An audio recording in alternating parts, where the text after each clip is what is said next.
Di dalam nama Tuhan Yesus kami berdoa dan kami sambut firman kebenaran. Kita sama-sama katakan amin, amin, amin, haleluya. Silakan duduk, shalom. Oke, malam hari ini kita mau belajar tentang sebuah prinsip firman Tuhan yang ini sebenarnya cocoknya untuk sebuah pelajaran yang agak lama sebenarnya, tapi Bapak Ibu kalau ada kesempatan untuk bisa catat silahkan mencatat karena ada beberapa bahasa asli yang saya mau berikan. Kita eksposisi ringan juga dari beberapa ayat yang sudah sering mungkin kita baca. Tapi ada prinsip-prinsip yang sangat-sangat kalau bagi saya luar biasa lah. Yesus itu kalau memberikan sebuah tindakan atau perkataannya itu dalamnya luar biasa. Dan memang ketika dia berikan perumpamaan misalnya, kemudian dia melakukan sesuatu yang waktu saat itu menggegerkan murid-muridnya, orang-orang di sekitarnya, selalu ada maksud yang sangat dalam dan semuanya itu relevan sampai hari ini. Ya, itu sebabnya apa yang dia ajarkan itu patut menjadi center pusat daripada kehidupan manusia, khususnya kita anak-anak Tuhan. Ya, nah begini. Di dalam prinsip kekristenan, kita ini sudah sering belajar dan kita sudah sering diberitahu bahwa sebuah ketaatan itu adalah sesuatu yang perlu kita lakukan dalam hidup ini. Setiap kali kita mendengar atau kita belajar tentang sebuah ketaatan, kita pasti berpikir, saya harus melakukan sesuatu untuk taat. Dan betul. Jadi kata mengerjakan keselamatan itu adalah sebenarnya working out, bukan working for ya. Working for bukan working for salvation, itu kita sudah dapat keselamatan, sekarang tugas kita adalah pembaharuan budi, metanoia. Tugas kita setiap hari sekolah kehidupan, working out. Jadi kayak orang olahraga gitu, supaya tubuhnya sehat, ini supaya jiwa dan rohnya sehat, kita working out. Itu mengerjakan keselamatan. Nah, itu adalah bagian, betul, bagian daripada obedience, ketaatan. Dan bahkan kita pernah bahas juga bahwa ketaatan itu sangat dahsyat dan ketaatan itu lebih dahsyat daripada pengorbanan bahkan. Yang semua diajarkan tentang pengorbanan di perjanjian lama itu dimentahkan sama Yesus, bahkan itu tidak ada artinya kalau engkau tidak kenal aku.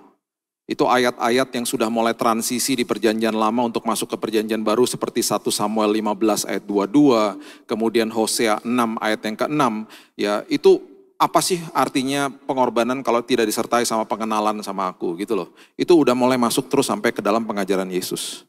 Bahkan yang tadinya berzinah gitu, Yesus malah katakan begini, kalau kamu sudah menginginkan wanita di dalam hatimu, kamu sudah berzinah. Jadi mulai dimasukkan ke dalam hidup manusia. Itu terus diajarkan sama dia. Nah, ada satu format daripada ketaatan yang tidak pernah dibahas. Dan akhirnya kita terus sibuk sama diri kita untuk terus mengusahakan hidup benar gitu ya. Dan betul kita harus lakukan itu. Cuma kita lupa satu aspek daripada ketaatan yaitu kita diajar untuk menerima. Dan seringkali akhirnya karena kita nggak ngerti bahwa menerima dari Tuhan itu adalah salah satu bagian daripada ketaatan hidup saya, kita akhirnya tidak enjoy the ride. Kita akhirnya tidak menikmati perjalanan hidup ini sama Tuhan. Yang harusnya kita nikmati. Harusnya kita nikmati. Walaupun ada masalah, harusnya kita nikmati. Makanya Yakobus mengatakan, berbahagialah, bersukacitalah, count it all joy, tersenyumlah kalau bahasa saya. Ketika engkau jatuh ke dalam berbagai-bagai pencobaan. Pencobaan itu bahasa aslinya adalah peirasmos, ujian. Artinya kesempatan mengalami Tuhan. Jadi Yakobus lagi kasih tahu, kalau kamu lagi berhadapan sama pergumulan hidup, kamu tersenyum aja. Itu adalah kesempatan kamu mengalami Tuhan. Jadi di semua aspek kehidupan, kita harusnya nikmati hidup gitu loh. Bahkan kenikmatan hidup itu di pengkhotbah dikatakan itu adalah kuasa yang diberikan.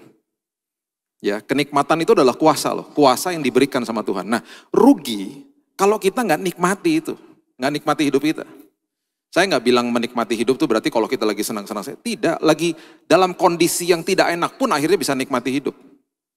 Saya nikmati hari-hari saya ketika saya diproses di rumah sakit. Sampai satu hari istri saya ngeliatin saya, dia ngomong gini, aku tuh justru biasanya yang nemenin orang sakit tuh justru biasanya lebih stres. Dan seringkali ketika orang datang besuk saya, kan yang dibesuk sayanya. Istri saya seringkali cuma ditanya-tanyain aja. Gak pernah ada orang nanya gini, gimana kabarmu? Jarang, ada satu dua, tapi jarang. Yang ditanyain kan saya, orang berempatinya kepada yang sakit. Sampai dia bilang begini satu hari, aku tuh terhibur jaga kamu. Kenapa? Karena kok bisa ketawa-ketawa ya kita berdua tiap hari ya. Gitu. Kondisi saya parah aja, di situ akhirnya itu bukan kekuatan dan gagah kita, bukan. Kalau kita belajar menerima dari Tuhan, kita tahu bahwa oh saya nih anak, saya ahli waris, saya menerima namanya akses dari Tuhan, saya menerima bahwa saya ini punya kuasa kebangkitan di dalam saya menerima kasih karunia Tuhan, saya sudah menerima kesembuhan walaupun belum lihat. Itu betul-betul berbahagia, makanya Alkitab mengatakan berbahagialah orang-orang yang tidak melihat namun percaya. Kata berbahagia itu embedded bahasa Inggrisnya, itu menjadi satu dengan kata diberkati dan kata makarios dalam bahasa aslinya. Jadi orang-orang yang akhirnya belajar menerima, hidupnya menikmati akhirnya. Amsal 23 ya, coba lihat ayat 26.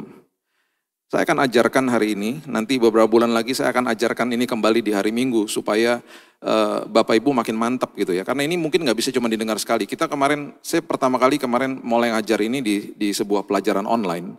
Dan memakan waktu sampai 1,5 jam untuk pelan-pelan belajar ini. Saya gak punya banyak waktu, saya berikan kulit-kulitnya yang penting supaya Bapak Ibu ngerti ketika membaca ayat-ayat ini. Amsal 23 ayat 26 mengatakan begini, hai anakku, berikanlah hatimu kepadaku. Seringkali kalau kita baca ayat ini kita bilang, oh saya harus taat. Betul kita harus taat. Jangan diabaikan itunya. Tapi kita lagi bahas satu sisi yang namanya menerima, belajar menerima dari Tuhan. Itu salah satu format ketaatan. Biarlah matamu senang dengan jalan-jalanku. Senang dengan jalan-jalanku. Jadi gini, berikan hatimu. Maksudnya kamu sekarang berikan hatimu, sekarang kamu belajar menerima apa yang aku mau berikan kepada hatimu. Supaya matamu senang dengan jalan-jalanku. Kata senang itu bahasa Ibraninya adalah ratsah natsar. Dua kata, ratsah natsar. Ratsah itu artinya adalah sesuatu yang kita jalani bersama Tuhan dengan sebuah kebahagiaan yang dilindungi sama Tuhan. Saya ulang. Senang itu artinya sebuah perjalanan bersama Tuhan dengan sebuah kenikmatan yang luar biasa dan dilindungi sama Tuhan. Yang dilindungi apanya? Hatinya. Karena center atau pusat daripada kehidupan seseorang adalah hati dan pikirannya. Itu sebabnya ketika masuk ke dalam sebuah pergumulan, yang paling penting sikap hati dan sikap pikiran dia. Bagaimana dia melihat dari paradigma yang berbeda, bagaimana dia melihat dari sisi yang berbeda apa yang Alkitab ajarkan. Jadi ada orang-orang yang pastinya berbeda, ada orang yang menghadapi masalah stres, ada orang menghadapi masalah, dia akhirnya bisa enjoy hari-hari dia. Dia bisa nikmati hari-hari dia, karena dia berpikir gak apa-apa Tuhan, aku lagi belajar ngalami Tuhan. Gak apa-apa Tuhan, pengharapan di dalam Tuhan tidak mengecewakan. Gak apa-apa Tuhan, memang ini bagian dari hidup, aku harus lewati semua ini. Dan aku akan tersenyum Tuhan. Ada orang-orang seperti begitu. Karena orang-orang seperti itu adalah orang yang sudah terima dari Tuhan. Dia sudah tahu identitasnya di dalam Tuhan dan dia belajar terima. Coba lihat 2 Korintus 5 ayat 21. 2 Korintus 5 ayat 21. Dia yang tidak mengenal dosa telah dibuatnya menjadi dosa karena kita. Supaya dalam dia kita dibenarkan oleh Allah. Ini prinsip sederhana loh. Jadi ketika kita hidup ini, kita sudah tahu setiap hari Tuhan saya sudah dibenarkan oleh Tuhan. Bahkan ada beberapa teman-teman saya yang lepas daripada keterikatan dosa ketika setiap hari mendeklarasikan ayat ini. Walaupun masih hidup dalam dosa. Mereka bilang gini di depan kaca, mereka bilang, Tuhan aku bergumul dengan dosaku. Tapi aku percaya aku sudah dibenarkan sama Kristus. Lambat laun ya, itu kebenaran firman Tuhan. Kuasa daripada kasih karunia merasuki hidupnya. Sampai-sampai tiba-tiba banyak akhirnya ada yang ngomong gini, kok tiba-tiba aku gak pengen ngerokok lagi ya. Kok tiba-tiba aku gak pengen dosa berzinah lagi ya. Kok tiba-tiba aku betul-betul hatinya rasanya sepertinya pengen memberikan semuanya sama Tuhan ya. Itu terjadi terus menerus. Ketika sadar bahwa saya sudah diberikan, saya sudah dibenarkan sama Tuhan, belajar terima. Setiap kali ada sebuah hubungan intim sama Tuhan, belajar terima dari Dia, pasti akan mengubah tindakan kita. Pasti akan mengubah cara berpikir kita. Itu sebabnya Yesus menegur ya Marta dengan sangat tegas. Lukas 10 ayat 38 sampai 42, coba lihat. Lukas 10 ayat 38. Ketika Yesus dan murid-muridnya dalam perjalanan, tibalah ia di sebuah kampung. Seorang perempuan bernama Marta menerima dia di rumahnya. Perempuan itu mempunyai seorang saudara bernama Maria. Perhatikan kalimat ini. Maria duduk dekat kaki Tuhan dan terus mendengarkan perkataannya. Dengan bahasa lain, Maria terus menerima dari Tuhan. Sedang Marta sibuk sekali melayani. Ini berbicara tentang sikap hati sebenarnya. Ia mendekati Yesus dan berkata begini, nah ini dia nih. Orang yang gak belajar terima dari Tuhan, pasti akan salah-salahin Tuhan dan salah-salahin orang lain. Karena gak belajar nerima. Gak belajar bahwa, oh ya terima kasih ya Tuhan, aku sudah dilayakkan, aku sudah dibenarkan, terima kasih ya Tuhan, Engkau sudah mati bagi aku, terima kasih ya Tuhan, Engkau sudah berikan kesembuhan bagi aku, Engkau sudah memberikan pemulihan, aku sudah memberikan jawaban walaupun aku belum lihat. Sikap hatinya tuh menerima, Tuhan terima kasih, aku melekat kepada sumber atas segala sumber gitu. Akhirnya ini yang dilakukan, ia mendekati Yesus dan berkata, Tuhan, tidakkah Engkau peduli? Salahin Yesus, tidakkah Engkau peduli? Itu perkataan orang-orang yang gak belajar terima. Mana sih? Terus akhirnya orang-orang seperti begini akhirnya ikut Tuhan dengan formula. Dengan formula. Terus dia katakan begini, bahwa saudaraku membiarkan aku melayani seorang diri. Tuh dia salahin orang lain, dia salahin Maria. Dia menyalahkan saudaranya. Makanya saya gak heran ketika ada orang datang kepada saya bilang ini, Pak saya tuh udah doa setiap hari sekian jam. Saya udah puasa berkali-kali, kok gak dapat jawaban doa Pak? Itu adalah perkataan orang yang tidak menerima dari Tuhan. Itu adalah perkataan orang yang ikut Tuhan dengan formula. Gak bisa. Orang yang mengerti, belajar menerima dari Tuhan, belajar menerima kasih karunia, kebaikan Tuhan dalam hidupnya, gak pakai formula ikut Tuhan. Karena dia tahu Tuhan mengasihi dia. Saya bilang gini akhirnya sama ibu itu, Bu, gak bisa Bu ikut Tuhan dengan cara seperti begitu. Harusnya ibu kalau doa, bukannya berapa lama ibu doa, berapa kali ibu puasa, bukan gitu. Tuhan gak pakai usaha-usaha seperti begitu. Sikap hati ibu sudah harus datang dengan iman. Belajar terima. Terima kasih Tuhan bahwa aku sudah disembuhkan. Sudah ada bilur-bilur Tuhan. Terima kasih walaupun aku belum lihat keluargaku sudah dipulihkan. Datang dengan menerima Bu. Pasti beda sikap hatinya. Akhirnya ikut Tuhan dengan formula. Saya udah gini loh. Saya udah datang ibadah. Akhirnya apa? Kecewa kan sama Tuhan. Sama seperti Marta. Engkau tidak peduli Tuhan. Nah gitu. Terus nyalain orang lain. Akhirnya apa? Dikatakan begini. Suruhlah dia membantu aku bahkan dikatakan. Tetapi Tuhan menjawab, Marta, Marta, engkau khawatir dan menyusahkan diri dengan banyak perkara. Jangan khawatir dan menyusahkan diri dengan banyak-banyak formula datang sama Tuhan. Ikut Tuhan ya. Mau doa cuma 5 menit. Kalau dilakukan dengan hati yang benar. Itu berkuasa. Bukan berapa sering, berapa lama berdoanya. Berdoa ya harus berdoa. Berdoa itu betul-betul dari sikap hati yang Tuhan lihat. Nah ini yang dikatakan akhirnya. Ya. Tetapi hanya satu saja yang perlu. Berarti nggak ada yang lebih perlu daripada itu. Ini perkataan Yesus loh. Tentang apa? Tentang sikapnya Maria. Hanya satu saja yang perlu. Nggak ada yang lebih perlu daripada ini. Ini tegas sekali. Yang kedua dia katakan apa? Maria telah memilih bagian yang terbaik. Gak ada yang lebih baik daripada itu. Gak ada yang lebih baik dari apa? Duduk di kaki aku dan menerima. Terus yang ketiga dikatakan begini, yang tidak akan bisa diambil daripadanya. Kenapa? Lagi dikasih sama Tuhan apa yang aku kasih, gak akan bisa diambil daripadanya. Ini pernyataan Yesus yang sangat dahsyat 3 hal ini. Gak ada lain yang lebih perlu. Gak ada yang lebih baik daripada ini. Dan apa yang aku berikan tidak akan bisa diambil daripadanya. Kalau dia belajar nerima. Kalau dia nggak belajar terima, apa yang kuberikan dicuri sama iblis. Hidupnya nggak pernah ada di dalam damai. Terjadilah perkenanan Tuhan yang luar biasa atas hidupnya Maria. Nanti Bapak Ibu baca di Yohanes 12. Sebelum Yesus naik ke kayu salib, Yesus mampir lagi ke rumahnya Maria. Dia memberikan minyak narwastu. Ingat cerita itu?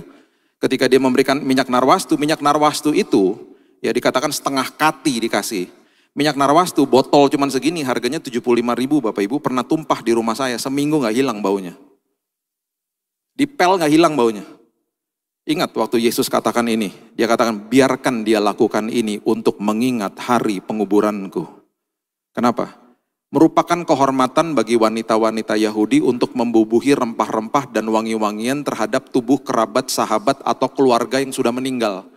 Makanya ada 3 wanita toh datang ke kubur Yesus, bawa rempah-rempah, ketemu gak sama tubuh Yesus? Tidak, udah bangkit. Satu-satunya wanita Yahudi yang memiliki kesempatan perkenanan Tuhan, kehormatan membubuhi tubuh Yesus dengan wangi-wangian adalah Maria. Dan waktu Yesus katakan itu di depan dia, dia pasti tidak sadar. Kenapa? Beberapa hari setelah dia dilumuri minyak narwastu, dia naik ke kayu salib. Berarti bau-bauan itu masih melekat di tubuhnya Yesus. Satu-satunya wanita, Maria, yang dapat perkenanan Tuhan. Kenapa? Duduk di kaki Tuhan dan menerima apa yang Tuhan mau berikan. Makanya dikatakan apa? Gak bisa diambil daripadanya. Itu yang Tuhan mau. Itu sebabnya ya dipertegas ini ya. Kita eksposisi ringan ya ini ya. Kita baca Yohanes 13 ayat 4 sampai ayat 5 mengatakan begini. Ini adalah kisah ketika Yesus mau membasuh kaki daripada murid-muridnya. Ini yang saya mau ajarkan kepada Bapak Ibu, ya singkat aja, saya kasih bahasa aslinya supaya Bapak Ibu kalau baca ayat ini mengerti bahwa Yesus sedang memberikan sesuatu yang sangat luar biasa, juga bagi kita sampai hari ini. Ya, dia katakan begini, Yohanes 13 ayat 4. Lalu bangunlah Yesus dan menanggalkan jubahnya. Yesus loh. Yesus loh yang memberi kepada kita. Ia mengambil sehelai kain lenan dan mengikatkannya pada pinggangnya.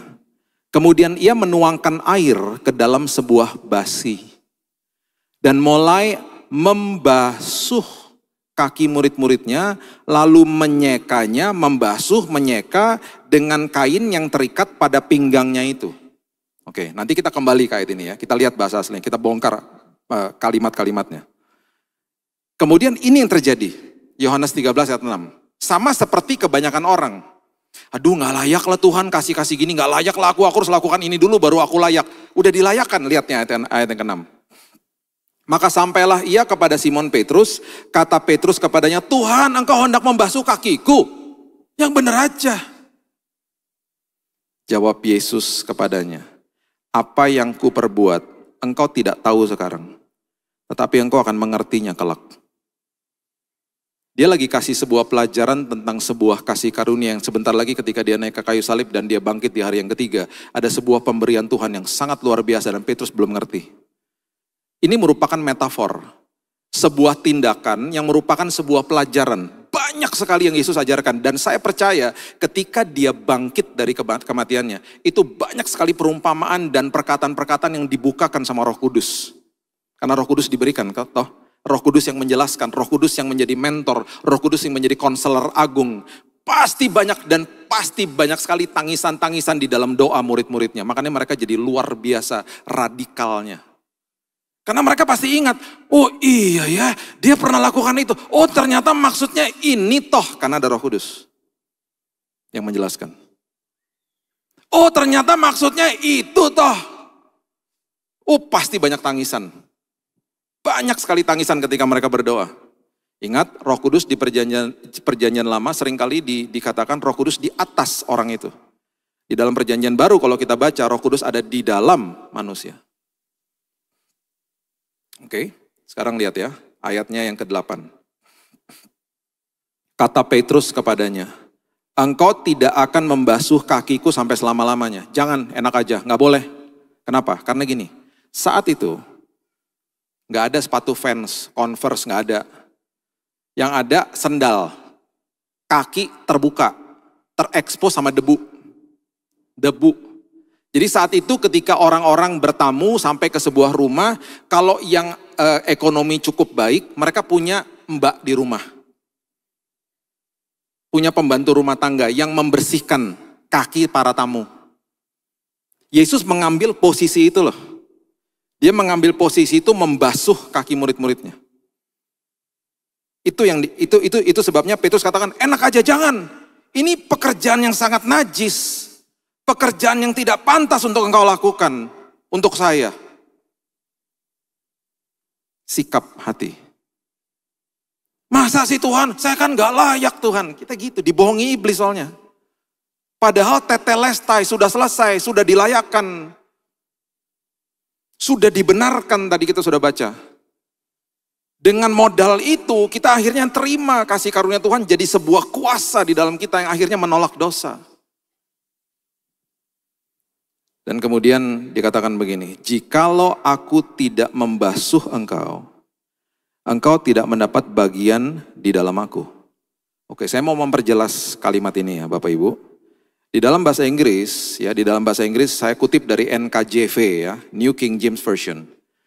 Dikatakan begini, you shall never wash my feet. Jangan, gak boleh kata Petrus. Jesus answered him, ini perkataan Yesus. If I do not wash you, kalau saya tidak menyeka atau tidak membasuh kakimu, you have no part. Bukan in me, tetapi with me.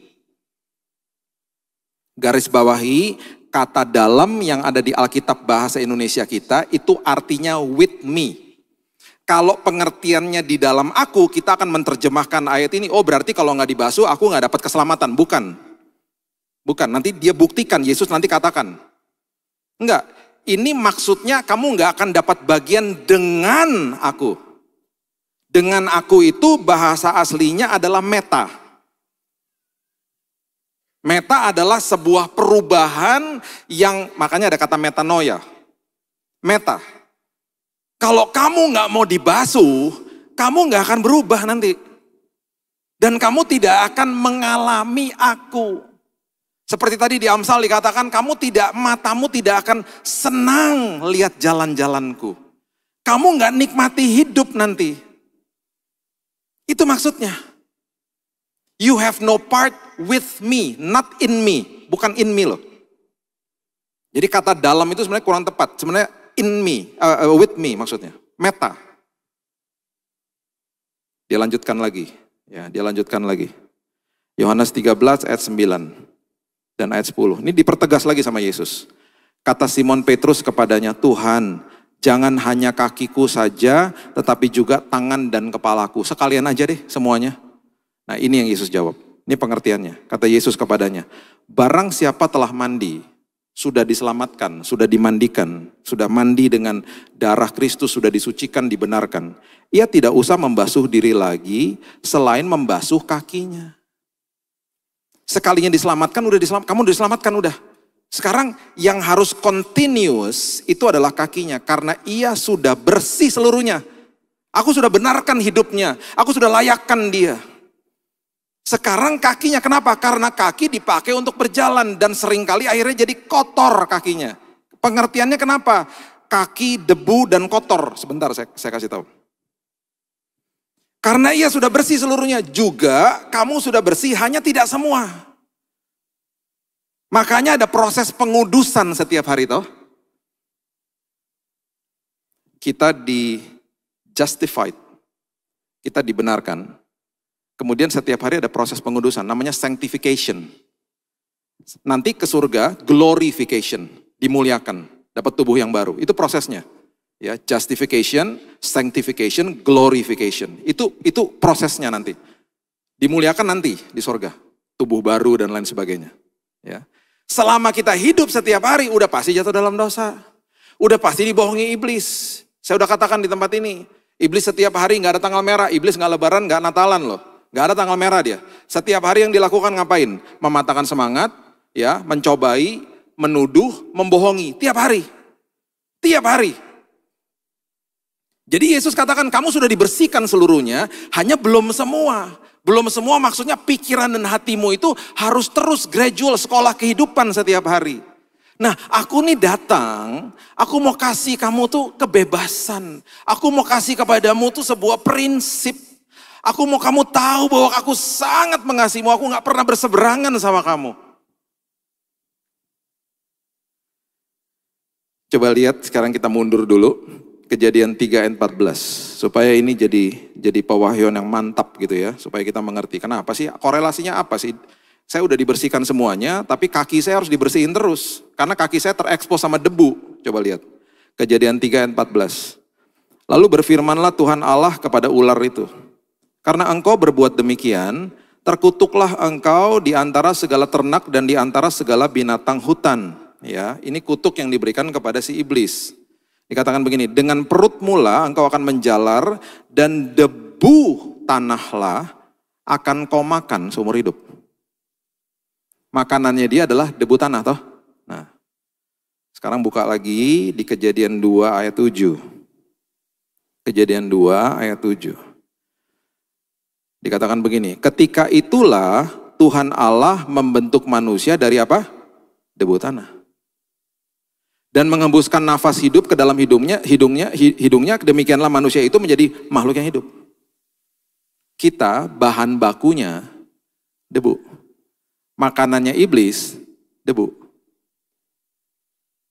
Makanya yang Yesus ajarkan, yang dia bilang nanti satu kelak kamu akan ngerti Petrus, itu maksudnya gini. Kalau kita berjalan, kaki kita pasti terekspos sama debu, hidup kita dibuat dari debu. Kita ini makanan empuk, sasaran empuk, siapa? Iblis.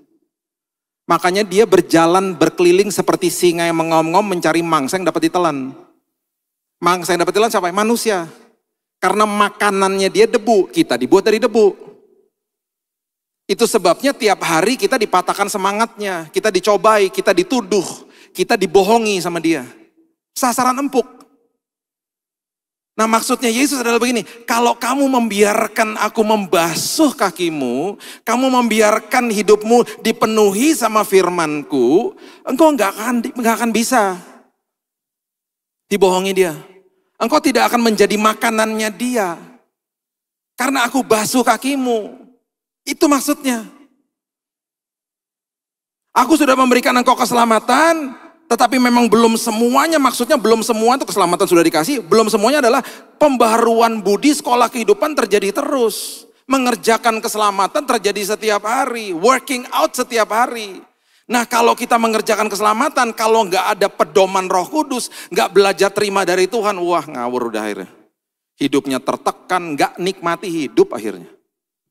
Ini terjadi tiap hari soalnya sekolah kehidupan. Kita akan terus dibombardir dengan kebohongan dia. Ya, oke sekarang kita balik lagi. Supaya Bapak Ibu mengerti, saya tutup dengan ini ya. Kita balik lagi ya, Yohanes 13 ayat 3 sampai 5 lagi ya. Ini kita lihat bahasa aslinya. Perhatikan kalimat ini. Ini dahsyatnya luar biasa. Yesus tahu bahwa Bapaknya telah menyerahkan segala sesuatu kepadanya dan bahwa ia datang dari Allah dan kembali kepada Allah. Lalu bangunlah Yesus dan menanggalkan jubahnya, mengambil sehelai kain lenan, mengikatkannya pada pinggangnya. Oke, perhatikan kalimat ini. Kemudian ia menuangkan air ke dalam sebuah basi, mulai membasuh kaki murid-muridnya. Oke, catat ini. Kata membasuh, itu bahasa Yunaninya adalah nipto. Nipto itu artinya dilakukan pembasuhan tiap hari. Continuous tense. Di dalam kata-kata Yunani itu ada yang continuous tense, ada yang dilakukan terus, ada yang past tense, ada yang sudah dilakukan selesai udah. Ini continuous. Nipto itu adalah bahasa Greek yang continuous tense. Jadi dia katakan apa? Kamu harus belajar terima tiap hari dari aku. Belajar terima kasih karunia. Belajar terima firman Tuhan, firman kebenaran di dalam hidupmu tiap hari. Itu arti kata dibasuh. Lalu dia menyekanya dengan kain yang terikat pada pinggang itu. Kata menyeka itu artinya ekmaso. E-K-M-A-S-S-O, ekmaso dalam bahasa Yunani. Yang artinya adalah saya akan menyeka kakimu, hidupmu, pikiran, hatimu, supaya kamu diproteksi dan dijaga dari kebohongan iblis. Itu artinya. Itu arti kata ekmaso. Terus dia menyeka, membasuh kemudian menyeka, kemudian dia menggunakan sebuah kain namanya kain lenan. Nah, kain lenan ini bahasa aslinya adalah lention. Lention artinya adalah righteousness, kebenaran. Jadi dia setiap hari akan membasuh kaki kita dan mengatakan, aku sudah layakkan hidupmu. Aku sudah membenarkan engkau di kayu salib. Itu dia seka kita dengan itu tiap hari. Supaya kita gak rasa tertuduh. Karena Yesus tidak pernah nuduh. Tidak pernah inget-ingetin sama masa lalu. Udahlah nak, aku tahu kamu jatuh dalam dosa. Udahlah nak, aku tuh sayang sama kamu, aku tuh gak pernah berseberangan sama kamu. Terima aku, terima nih kasih karunia aku. Itu kata itu, buktinya ada di sini. Wahyu 19 ayat 8, coba lihat.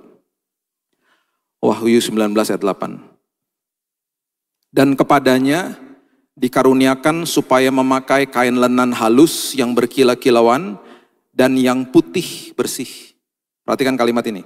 Lenan halus itu adalah perbuatan-perbuatan yang benar dari orang-orang kudus. Itu arti kata lention. Itu adalah arti ketika Yesus membasuh kaki murid-muridnya. Dan itu yang masih dia lakukan sampai hari ini untuk kita. Hiduplah dalam kemerdekaan Tuhan. Karena kita setiap hari dibasuh sama kebenaran firman Tuhan. Dan ketika kita bangun pagi, katakan terima kasih Tuhan. Aku mau hidupnya setiap hari menikmati hidup. Walaupun aku ada masalah, aku mau menikmati hidup. Karena hari ini aku belajar salah satu format daripada ketaatan, yaitu aku belajar menerima dari Tuhan. Menerima kasih karunia Tuhan. Berikan tepuk tangan kita untuk Tuhan kita. Haleluya. Bapak terima kasih. Mengucap syukur buat malam yang indah. Mengucap syukur buat firman Tuhan. Mengucap syukur buat apa yang Yesus ajarkan bagi kami. Semua firman-Mu adalah ya dan amin. Semua firman-Mu adalah kekuatan. Dan bahkan hari ini Tuhan, kalau kami belajar menerima, kami diberikan kuasa untuk menikmati hidup ini. Kalau kami belajar menerima, kami diberikan perkenanan Tuhan bahkan seperti Maria. Dan itu sebabnya Tuhan, ketika kami duduk di kaki Tuhan, belajar menerima kasih karunia Tuhan. Kasih-Mu yang tanpa kondisi dalam hidup kami. Tidak ada duanya Tuhan. Tidak ada yang lebih baik daripada itu. Dan semua itu tidak akan bisa diambil daripada kami. Karena pikiran dan hati kami senantiasa dibasuh dan diseka oleh kebenaran firman Tuhan. Terima kasih Tuhan. Kami mau membiarkan pikiran dan hati kami setiap hari dibasuh dan diseka. Dan kami percaya, kami merdeka Tuhan. Bahkan yang masih hidup di dalam dosa, terlepas dari dosa. Karena menerima kasih karunia Tuhan. Makin kami intim, tindakan dan perkataan kami pasti berubah. Terima kasih Yesus, terima kasih buat pengorbanan-Mu. Terima kasih buat grace, buat kasih karunia. Kami terima, dan hanya di dalam nama Tuhan Yesus, kami berdoa dan mengucap syukur. Kita sama-sama katakan, amin. Tuhan berkati.